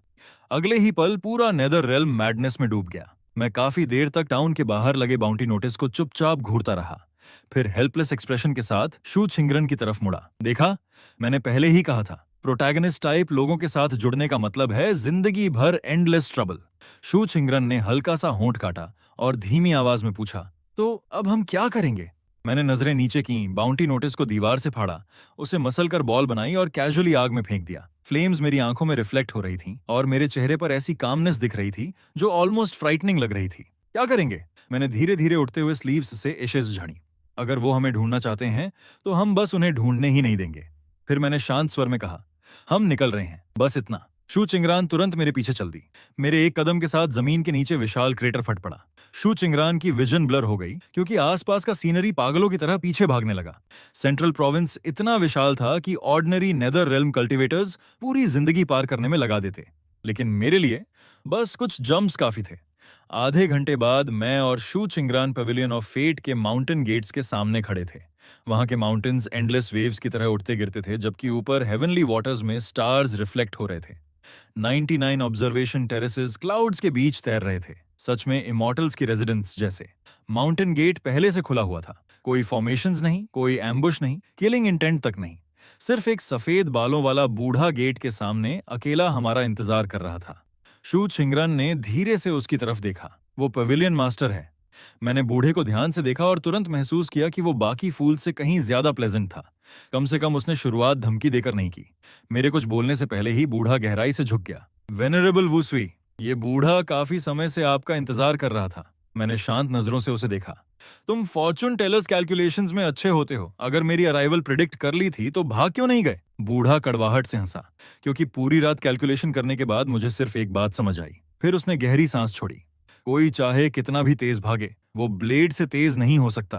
अगर सरवाइव करना है तो सिर्फ बेगिंग ही ऑप्शन बचती है। मैंने हल्का सा आंखें सिकोड़ लीं। हमारे खिलाफ डिक्लेरेशन किसने प्रपोज की थी?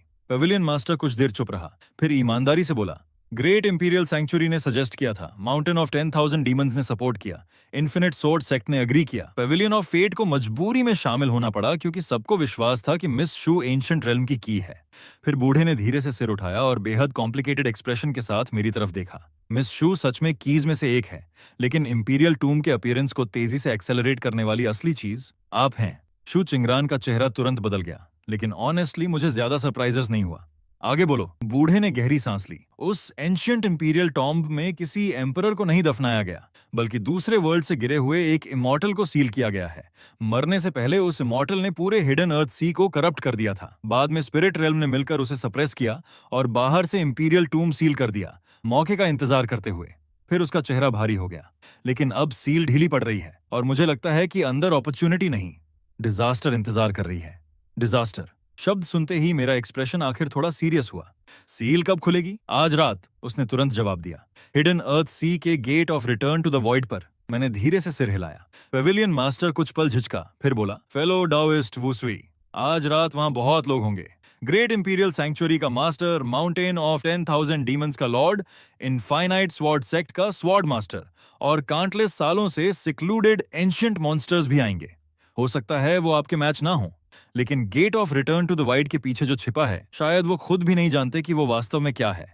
मैंने शांत भाव से अपनी स्ट्रॉ हैट ठीक की। कोई बात नहीं, मुझे लोगों से डर नहीं लगता। फिर मैंने दूर समुद्र की तरफ देखा। मैं बस जाकर एक नजर देखूंगा।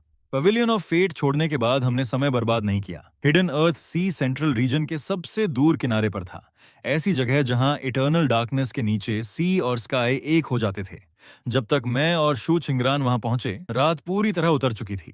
पूरा समुद्र एक विशाल कॉफिन की तरह शांत था।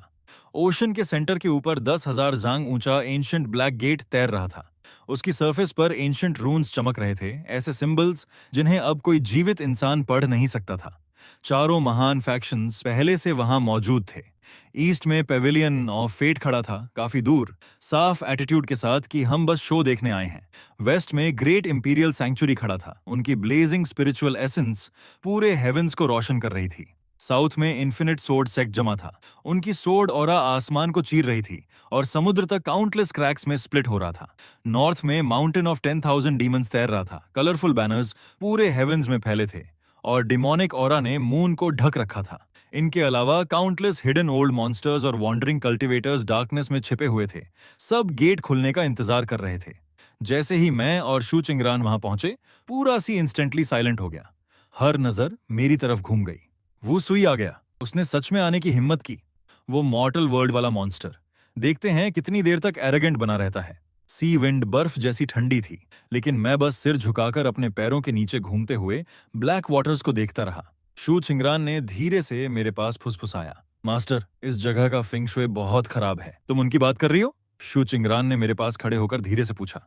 मैंने एंशिएंट ब्लैक गेट को घूरते हुए हल्का सा सिर हिलाया। नहीं, मैं उस चीज की बात कर रहा हूं जो उस डोर के पीछे छिपी है। उसी समय ग्रेट इंपीरियल सैंक्चुरी के कैंप से अचानक गोल्डन लाइट उठी। गोल्डन रोब्स पहने एक मिडिल एज्ड आदमी आसमान में कदम रखता हुआ ऊपर आया। उसकी ऑरा छोटे सूरज की तरह जल रही थी। हेवनली सेंटर के ग्रेट इंपीरियल सैंक्चुरी का जीबोशांग। उसकी आवाज ने पूरे हेवंस को हिला दिया जब उसने ठंडी नजरों से मेरी तरफ देखा। वुसुई, शू चिंगरान को सौंप दो। अगर ऐसा किया तो मैं पहले हुई सारी बातों को भूल सकता हूं। मैंने कुछ पल उसे चुपचाप देखा। पूरा समुद्र शांत हो गया। फिर मैंने कामली पूछा, और तुम आखिर होते कौन हो जो मुझसे इस तरह बात कर रहे हो? जीबो शांग के माथे पर नसें उभर आईं। वुसुई, क्या तुम सच में यहां मौजूद हर इंसान के एनिमी बनना चाहते हो? मैंने उसके सवाल पर काफी गंभीरता से कुछ सेकंड सोचा, फिर धीरे से सिर हिलाया। ओरिजिनली मैं सिर्फ तुम लोगों से पीसफुली बात करना चाहता था। फिर मैंने दोबारा उसकी तरफ देखा। लेकिन तुम लोगों का बात करने का तरीका ऑनेस्टली मेरा डिस्कशन करने का मन खत्म कर देता है। जीबोशांग गुस्से में हंसा। अच्छा, तो आज मैं खुद उस आदमी की एबिलिटीज देखूंगा जो मॉर्टल वर्ल्ड से चढ़कर आया है। उसने एक हाथ उठाया और वॉइड से एक विशाल एंशिएंट कॉल्ड्रन बाहर निकला। उसके प्रकट होते ही 1000 ली के अंदर स्पिरिचुअल एनर्जी वायलेंटली इरप्ट करने लगी, जबकि उसके प्रेशर से समुद्र की सरफेस दर्जनों जांग नीचे धंस गई।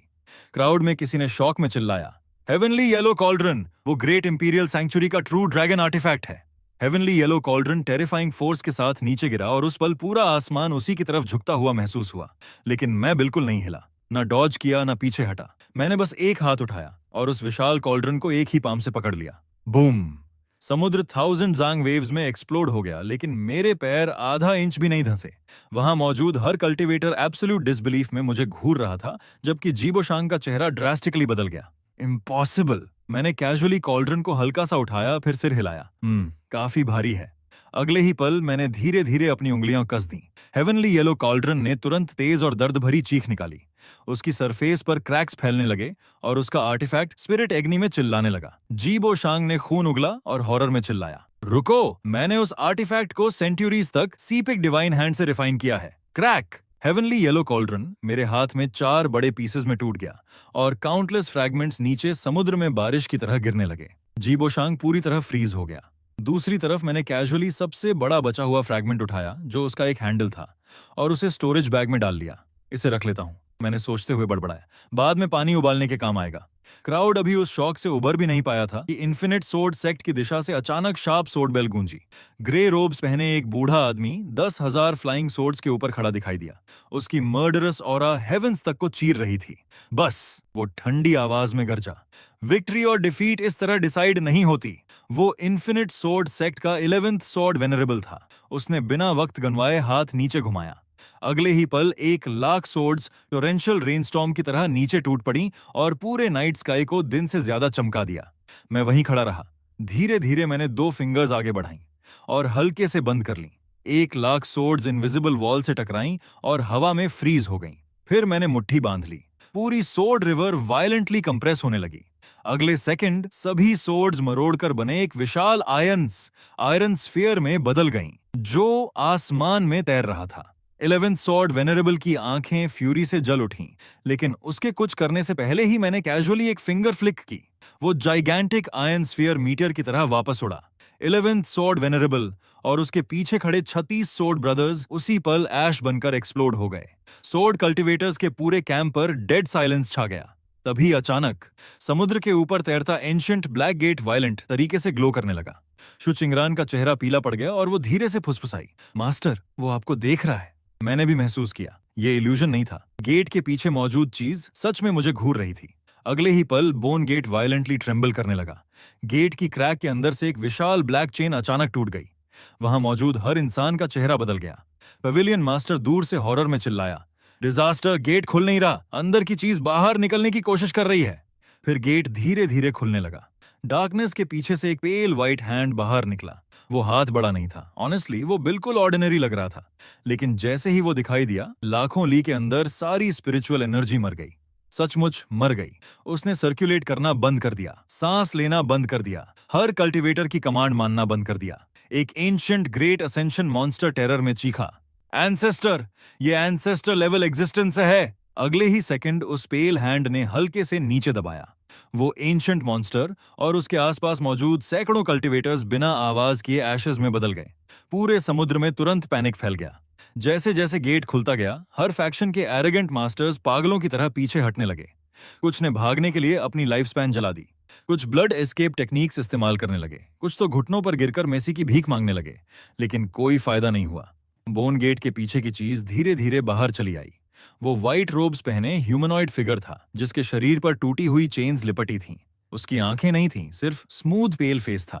लेकिन जैसे ही उसने सिर उठाया, हर लिविंग बीइंग को ऐसा हॉरिफाइंग फीलिंग हुआ जैसे उसे घूरा जा रहा हो।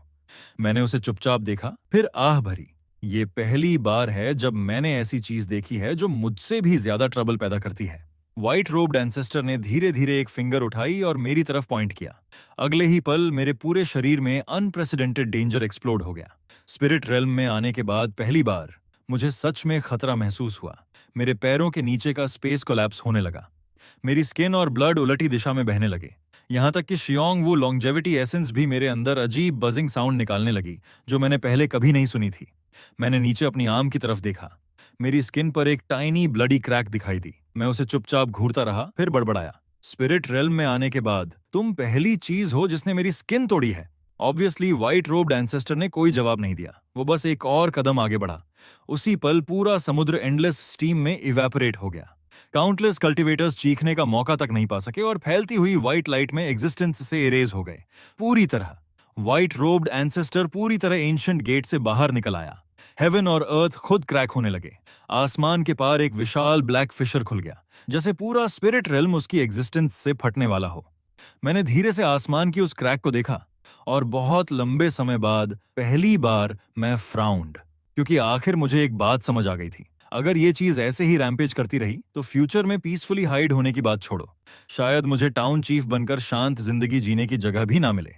ये सोचकर मैंने हेल्पलेस साई छोड़ी। मैं तो सच में सिर्फ पीसफुली बात करने बाहर आया था। फिर मैंने अपना माथा दबाया। हर चीज हमेशा फाइट टू द डेथ में क्यों बदल जाती है? शू चिंगरान ने अचानक मेरी तरफ देखा और धीमी आवाज में कहा, मास्टर, अगर इस बार आप जीत नहीं पाए तो पहले भाग जाइए। मैंने तुरंत उसकी तरफ मुड़कर देखा। क्या बेकार बातें कर रही हो? फिर मैंने कामली कहा, मेरा हाउस अभी भी फांक्याओ में है, टेबल लेग अब भी उसी मैप से सपोर्ट हो रही है। इतना कहकर मैंने एक कदम आगे बढ़ाया। इस बार मैंने खुद को सप्रेस करना पूरी तरह बंद कर दिया। मेरा ब्लड, मेरी स्पिरिट, मेरा फिजिकल बॉडी, जो अब इतना एब्सर्डली स्ट्रांग हो चुका था कि नेचर के लॉज तक को डिफाई करने लगा था। बूम! स्पिरिट रियलम में आने के बाद पहली बार मैंने अपनी फुल ऑरा पूरी तरह रिलीज कर दी। 1 लाख ली के अंदर माउंटेन्स और सीज साथ में कांप उठे। भागते हुए काउंटलेस कल्टिवेटर्स सिर्फ मेरी लाइफ फोर्स के प्रेशर से घुटनों पर दब गए। दूसरी तरफ व्हाइट रोब्ड एंसेस्टर के चारों तरफ लिपटी ब्रोकन चेन्स 9 विशाल ब्लैक ड्रैगन्स में बदल गईं और सीधे मेरी तरफ टूट पड़ी। मैंने कैजुअली एक हाथ उठाया और पहले ड्रैगन की गर्दन पकड़ ली, फिर उसे whip की तरह घुमाकर दूसरे ड्रैगन पर दे मारा। दूसरा ब्लैक ड्रैगन उसी इंपैक्ट से एक्सप्लोड हो गया। तीसरा ब्लैक ड्रैगन मेरे पैर के नीचे चकनाचूर हो गया। चौथा मेरी कमर के चारों तरफ लिपट गया, लेकिन आधा कसने से पहले ही मैंने उसे ब्रूट फोर्स से फाड़ दिया। दूर खड़े कल्टिवेटर्स सुन्न पड़े चेहरों और पेल एक्सप्रेशंस के साथ ये सब देख रहे थे। ये मॉन्स्टर रॉ स्ट्रेंथ से पूरी दुनिया को रिफाइन कर रहा है। आखिर ये किस तरह की एग्जिस्टेंस है? व्हाइट रोब्ड कल्टिवेटर ने आखिर अपनी असली शक्ति छिपाना बंद कर दिया। उसने एक हाथ उठाया और आसमान पर पाम स्ट्राइक मारी। अगले ही पल हेवन की क्रैक वायलेंटली फैल गई और फिशर के अंदर से काउंटलेस स्ट्रेंज ब्लैक शैडोज निकलने लगे, जैसे वो इस मौके का इस्तेमाल करके पूरे स्पिरिट रेल्म को निगल जाना चाहते हों। हर लिविंग कल्टिवेटर पैनिक में डूब गया। उनकी सोल्स तक डर से कांप उठी। उसने डायमेंशनल गेट खोल दिया। किसी ने डेस्परेट आवाज में चीखा, वो आउटसाइड वर्ल्ड की बीइंग्स को अंदर ला रहा है। आउटसाइड द वर्ल्ड शब्द सुनते ही मेरी मूवमेंट्स हल्की सी रुक गईं। अचानक मुझे पवेलियन ऑफ फेट के डिविनेशन मास्टर्स के आखिरी अधूरे शब्द याद आ गए, जो उनकी कैलकुलेशंस बैकफायर होने से पहले निकले थे। आउटसाइड द वर्ल्ड, तो उनका मतलब ये था। फाइट रोबोट कल्टिवेटर ने साफ मेरी हेजिटेशन नोटिस कर ली। अगले ही फ्लैश में वो सीधे शू चिंगरान के सामने प्रकट हुआ और उसके फोरहेड की तरफ हाथ बढ़ाया। शू चिंगरान की डेस्टिनी अपने आप काउंटलेस प्लैटिनम व्हाइट चेन्स में एक्सप्लोड हो गई और डेस्परेटली उसे रोकने लगी, लेकिन उसकी ताकत उसके सामने बहुत कमजोर थी। मेरा एक्सप्रेशन उसी पल आइस कोल्ड हो गया। तुम मौत ढूंढ रहे हो। अगले ही पल मैं गायब हो गया। नहीं, वो डिसअपीयरेंस नहीं था। मैं बस इतना तेज मूव हुआ था कि सबकी विजन का मतलब ही खत्म हो गया। जब मैं दोबारा दिखाई दिया, मैं पहले ही व्हाइट रोब्ड कल्टिवेटर के पीछे खड़ा था और मेरा दायां हाथ उसकी चेस्ट के आर पार जा चुका था। पूरी दुनिया पर साइलेंस छा गया। व्हाइट रोब्ड कल्टिवेटर ने धीरे से सिर नीचे किया और अपनी चेस्ट के पार निकले हुए हाथ को घूरने लगा।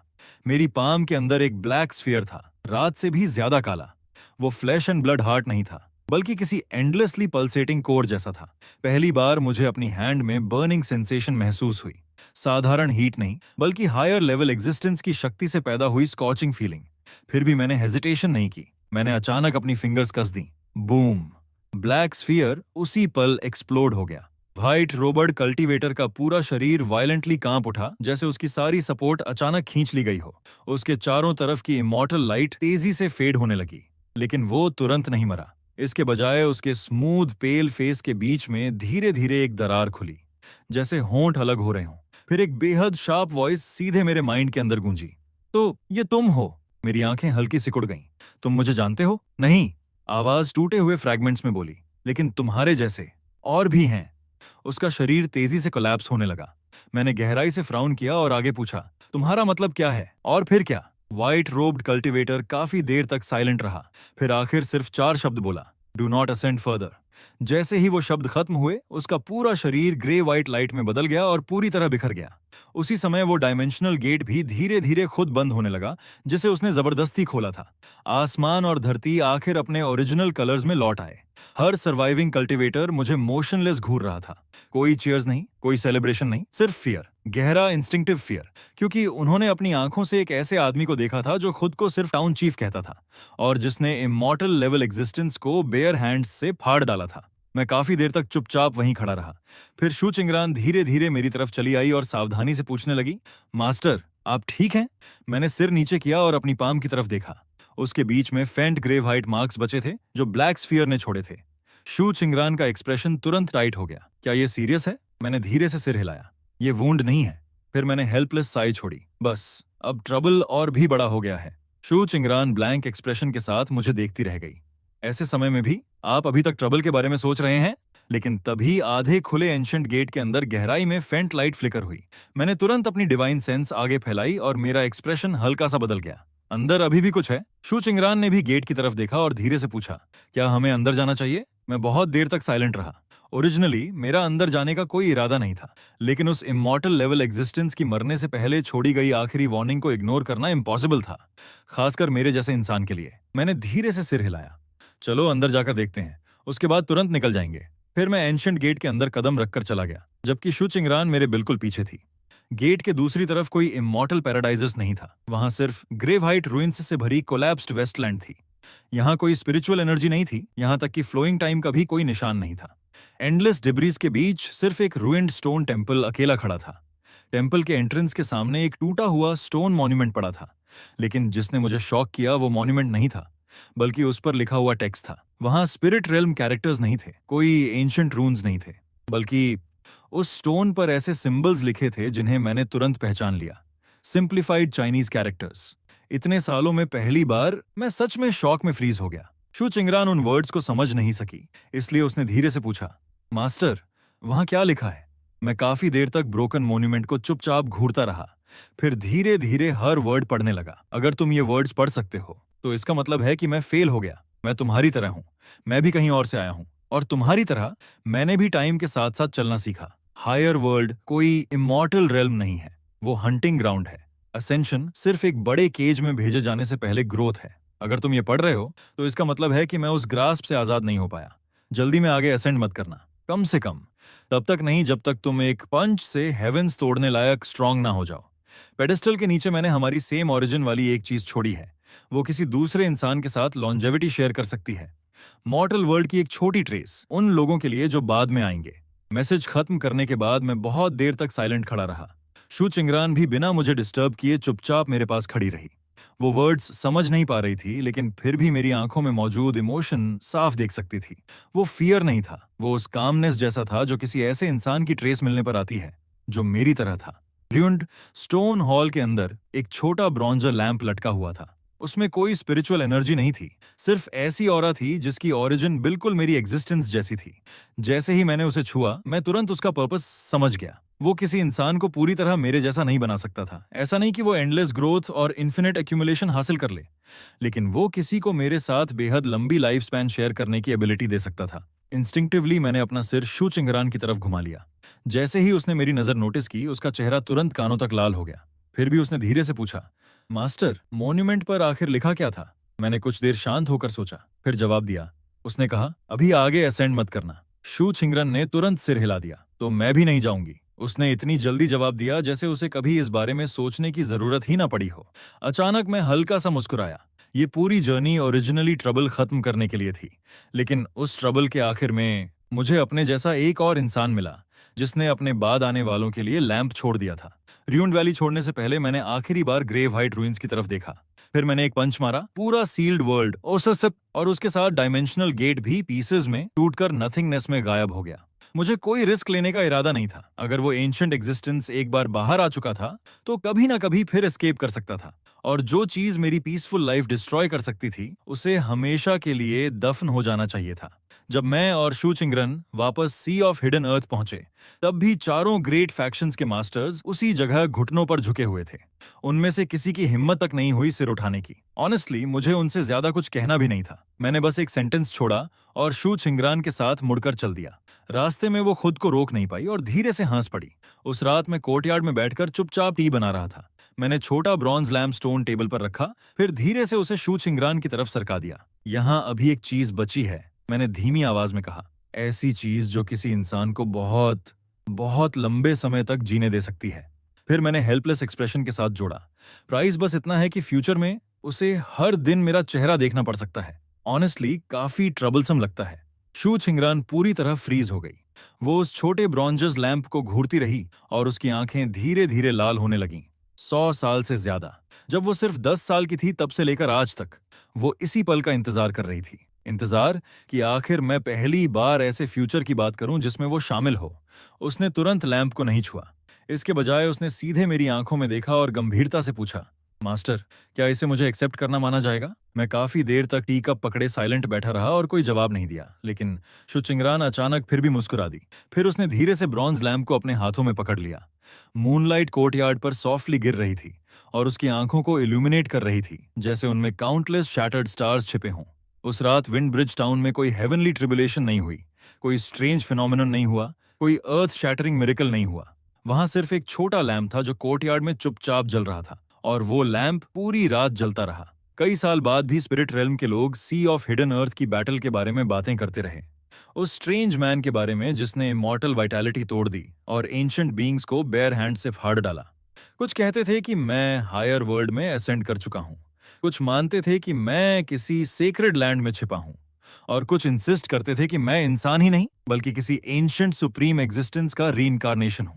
लेकिन कोई भी ये इमेजिन नहीं कर सकता था कि वही आदमी जिसने पूरे स्पिरिट रेल्म को टेरर में डाल दिया था, इस वक्त विंड ब्रिज टाउन में स्टोव के पास बैठा सीरियसली ये स्टडी कर रहा है कि हेवनली येलो कॉल्ड्रन के ब्रोकन हैंडल्स से पानी जल्दी कैसे उबाला जाए। दूसरी तरफ कोर्टयार्ड में शू चिंगरन सनलाइट के नीचे हर्ब्स सुखा रही थी, जबकि पास में बच्चे हंसते खेलते दौड़ रहे थे। स्टोन मॉन्यूमेंट पर लिखे कैरेक्टर्स समय के साथ धीरे धीरे फेड होने लगे थे। मैं डोरवे पर चुपचाप खड़ा ऑर्डिनरी मॉर्टल लाइफ को अनफोल्ड होते देख रहा था, और अचानक मुझे महसूस हुआ कि शायद चीजें ऐसे ही परफेक्टली फाइन हैं। शायद एक दिन मैं सच में ऊपर के हेवेंस को फाड़ दूंगा, लेकिन आज नहीं।